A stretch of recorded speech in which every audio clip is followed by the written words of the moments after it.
나 할래. 괜찮습니까?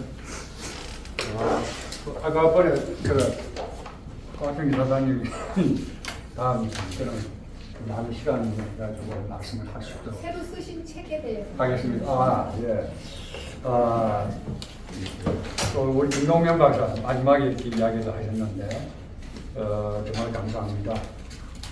제가 이렇게 생각할 때도 제가 한미연합사에 한 12년 정도 있으면서 미국의 위캄 장군에서부터 2대, 3대, 4대, 5대, 6대, 7대, 8대 트웰리 장군까지 같이 근무했죠. 2개월, 어떤 데는 6개월, 어떤 데는 1년 이렇게 해서 현역 때는 연합사령관이 거의 같이 있었고 예비역되고 난 데는 제가 선임 관찰관 한반도 얼지 포가스 렌즈라든가 얼지 불단 가디안 이 훈련에 10년 동안에 제가 은퇴해가지고 한 7번 정도 참석하면서 5개 사령관을 같이 또 근무를 했어요.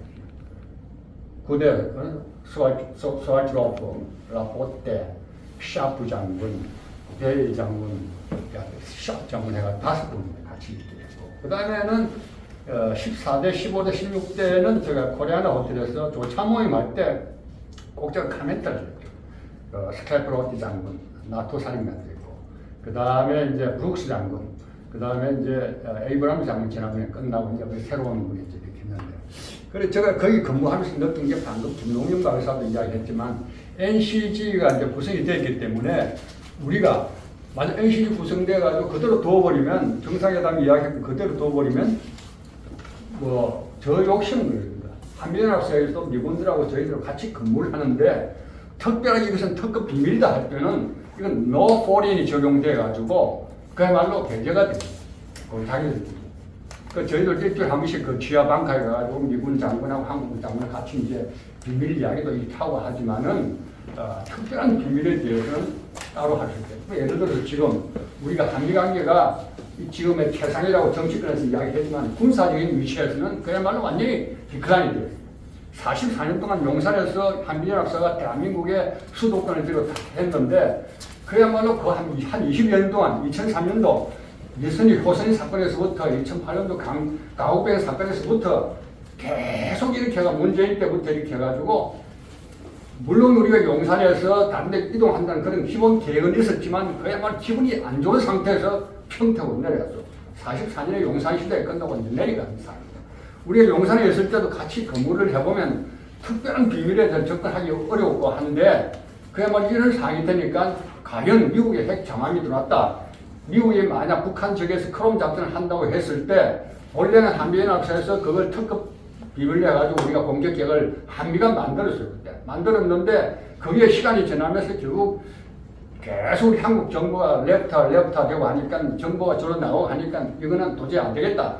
연합사에 있는 기본 계획을 좀 빼가지고 태평양 사령부, 그 다음에 주한미군 사령부, 태평양 사령부 미합참 이렇게 해가지고 저번에 북한에 대한 그런 공격 행위에 대해서는 한국이 연합사가 별로 관여도 못하고 미국 본토에서 합참이 태평양사를 통해서 공격하는 이런 개념으로 지금 전환이 된다. 그만큼 우리가 군사적인 면에서는 어렵게 된 상태에서 평통으로 지금 내려간 상황이다. 그래서 NCG 같은 그런 경우도 우리가 정상적인 대담을 했지만은 그 대화 실무 상황에 와서는 그야말로 같이 근무를 하면서 계획도 실무적으로 같이 짜고 그 다음에 이걸 바탕으로 해서 연습도 같이 하고 그 다음에 훈련도 하면서 실제 연습도 이렇게 할 수 있는 그런 그 체제가 되는 게 어떻게 보면 과제다 이거지. 그래서 지난번 김태호 박사 같은 경우는 이거 한미 워싱턴 정상회담 서는 의미와 그 과제에서는 우리는 반잔을 채웠다 이런 말이죠. 50%밖에 안 되고 50% 제가 방금 말했던 실무적인 모든 위치에서 군사나 외교 이런 데 접근해야 된다. 김동민 박사는 지금 80% 상당히 점수를 좋게 주었는데 마찬가지 그런 개념이 아닌가 이렇게 생각합니다. 오늘 우리 이재희 교수께서 그야말로 행복 이런 철학적으로 아주 참 이렇게 하는데 저희들이 이게 애교 안보 군사에 대한 이야기를 하지만은 결과적으로 오늘 같은 경우에 경제학 박사, 경제학 전문, 철학 전문 다른 의견을 우리가 듣는 이런 기회를 저희들 항상 오픈한 상태에 들었다는 겁니다.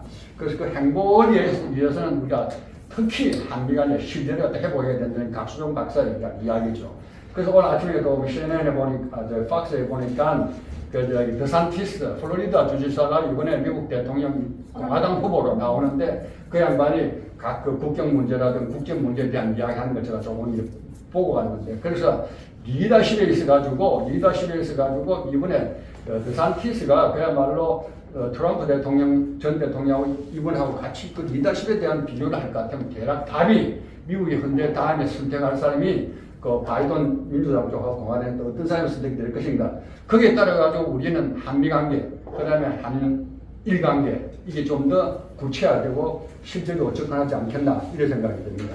그래서 오늘 저희가 199번째 저희가 포럼을 갖다가 오늘 이렇게 했는데 정말 오늘 어려운 시간에 우리 화평 여사님도 단 1초도 여유가 없는 분이신데도 저희들이 이렇게 수고한다고 고생한다고 이렇게 오셨거든요. 여기 오신 분들이 다 그런 분들이에요. 저희 포럼은 그야말로 다른 게 없어요.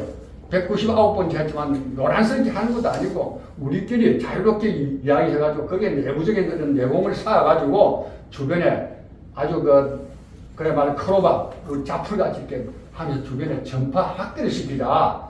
그 중에서 저는 이제 특히 우리 역사가 잘 못된 이 문제에 있어가지고 역사를 바로 잡아야 되겠다. 거기에 제가 중점을 좀 많이 두고 있는 편입니다. 그래서 오늘 세 분이 이제 발표를 하시고 소개할 때 조금 이야기했는데 제가 이 포럼이 다음 6월 매달 넷째 주 목요일 날 오후 2시 반부터 하기 때문에 혹시 그 하시는 메모를 좀 해두셨다가 다음에 와서는 또 오늘 발표 안 하신 분들이 또 여기에 다 발표를 할 수 있는 능력과 경륜과 실력이 있는 분 아닙니까? 그래서 또 그런 분들이 또 정해져가지고 나오셔서 또 말씀해 주시고 오늘은 조금 시간이 길어졌기 때문에 제가 플로어에서도 사실 말씀을 할 수 있는 기회가 조금 제한됐습니다.